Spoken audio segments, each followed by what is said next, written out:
How to properly place a flashback into your novel. Should you? How can you do it right? How can it hurt your novel? And how can you put it in to make your novel sell?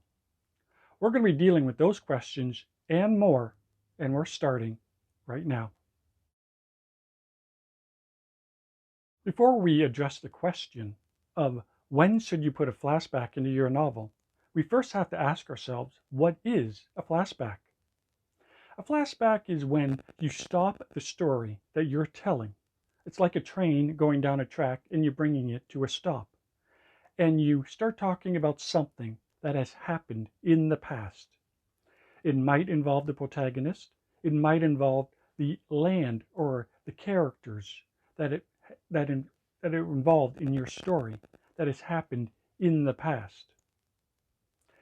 A lot of writers, especially new ones, like putting flashbacks into their novel, especially at the beginning, because they feel as though it will help their novel and it will help the reader understand the who, what, when, why, and how of why the protagonist is doing what they're doing, who the villain is, the location, the setting.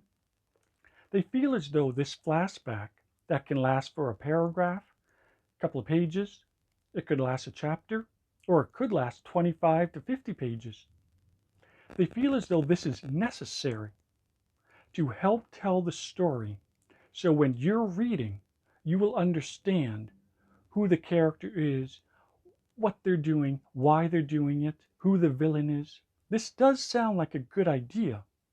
An amateur writer has good intentions when putting a flashback into their novel, giving you a lot of information so when you do start reading chapter 1, you feel as though you're caught up. You know who, what, when, why, and how, why the villain is doing what they're doing, who the protagonist is, where they live. It sounds like a nice idea. The problem is, first, you have two problems. One, you're now starting your story all over again, because with this flashback, the characters are now you're introducing a brand new world.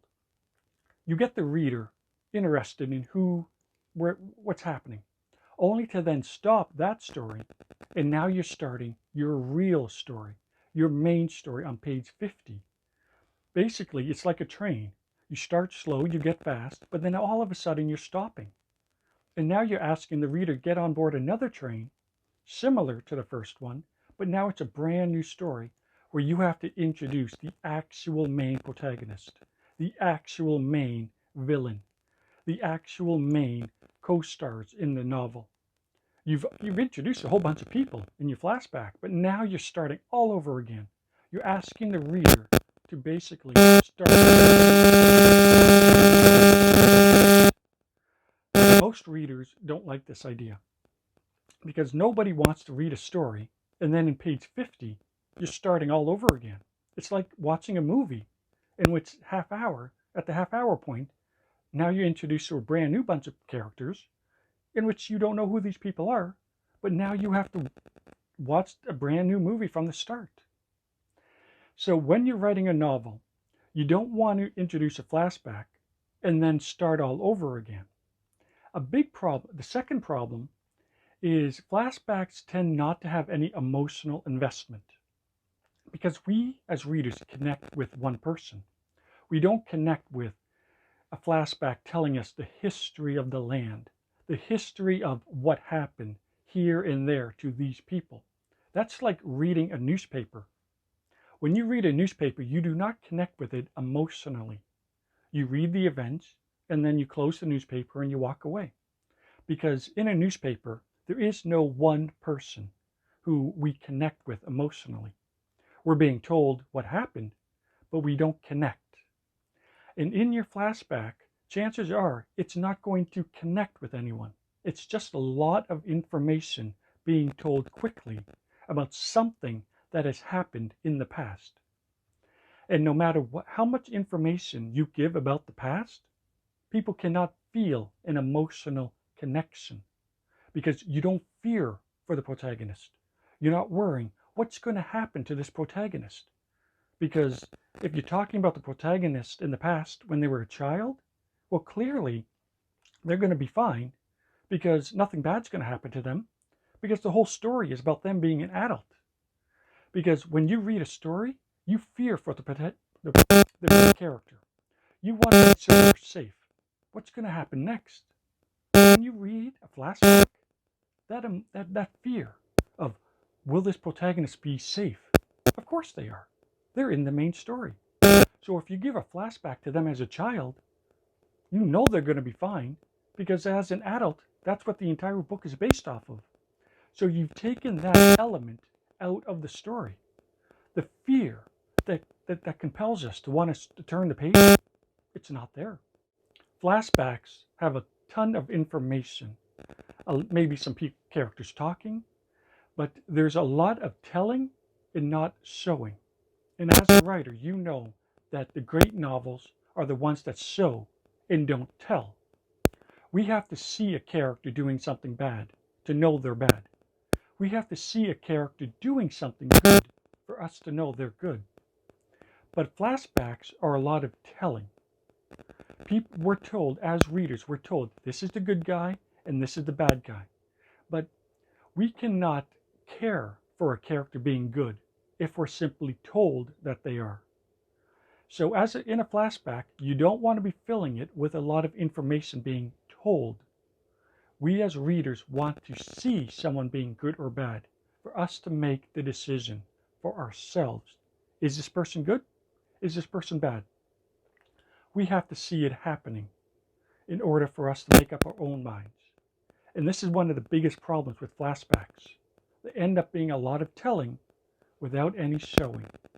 You will find a lot of flashbacks occur in fantasy novels, where the writer feels as though they have to give thousands of years worth of information leading up to the beginning of the novel for the reader to understand what is happening on this other planet, this other galaxy.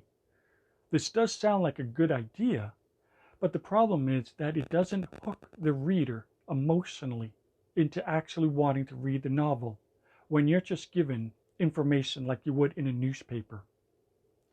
Is it possible to put a flashback into your novel? Yes, it is. But you don't want to put a tremendous amount of information in the beginning of the novel where you take up maybe 50 pages or more with flashback. It's really difficult for someone wanting to turn the page when all it is just pure information like you would read in a newspaper. You can break up all of that information and break it up throughout the story. You want to start your story with your main character doing something that shows us them being good or bad. But you can sprinkle the information of the flashback throughout your novel. A little bit here and a little bit there. But you don't want to flood the reader with all of this information all at one time, making the story not move. Because a story is like a train going down a track. And you want the story to get faster and faster. But a flashback is like the train simply not moving. Have you ever been waiting on a train and you're waiting for it to get going, but you're bored because it's not moving? That is what a flashback feels like to the reader. Feels like the train simply isn't moving. You want your story to start off with your protagonist doing something so we can see them either being good or bad, so we can make up our minds for ourselves, but at least they're doing something. At least we have now been introduced to someone who we can care about. And the train is moving. The reader can sense movement, and that will then make them want to read on. But it's important to break up the information of the flashback throughout the story. A little bit here and a little bit there is fine. And another important thing is the information that is told in the flashback, it has to play a role in the novel itself, especially at the conclusion. You don't want to introduce all of this information that has nothing to do with the story itself. If you're going to tell us about some fantasy novel, about something about kings or queens that happened hundreds of years ago, how is that going to affect the protagonist in the novel now? You don't want all of this information that has no bearing on the story. The reader's going to read the story and wonder, why did I bother reading those first 50 pages? if it has no bearing on the story. But if the information told in the beginning does have a massive impact on the story, the reader's going to be thankful that they read it, because they can understand how it is actually affecting the protagonist and the outcome. Every story ever written is all about one thing. It doesn't matter if it's a drama, a comedy, or a fantasy novel. It's all about the protagonist, and it's about the reader feeling as though they are the protagonist. Because remember, when you read a story, you put yourself into that story. When you read an action novel like a James Bond novel, you are James Bond. When you read a fantasy novel, it is you in the novel. You have become the protagonist. You are seeing through their eyes. You feel what they feel. You understand their motivations. But a flashback, it's just a lot of information. And there's nobody that you can actually connect with, step inside of, see through their eyes. It's like you're on the International Space Station looking down at Earth and seeing everything happen.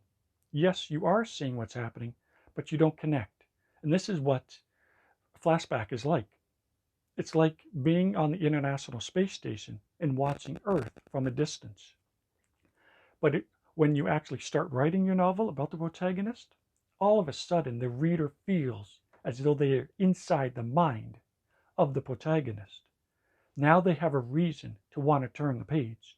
They want to see how this protagonist is going to get out of this danger. What's going to happen next? The problem is, if you fill your book, the first 50 pages, with flashbacks, the reader isn't going to have any motivation to want to turn the page, to actually get to the beginning of your story. You've stopped the reader from caring. And if the reader stops caring, they're going to just close your book and walk away. You want to make the reader care of the protagonist and their journey. That is what makes them turn the page. So remember to start your story with the protagonist right away. So that way we connect with someone. But if you fill your book with information about the past, there's nobody there we connect with. It's like reading a newspaper. We don't have any reason to want to turn the page. If you enjoyed watching this video, be sure to check out my website. I'll leave a link in the description below, where I have a ton of information that I can offer you that will help you become the greatest writer you can be as fast as possible. If you like watching this video, be sure to check out my next video on how to raise the stakes in your novel and why it is so important to do so. In fact, I'm going to leave a link for that video right here, and you can click on it right now and start watching.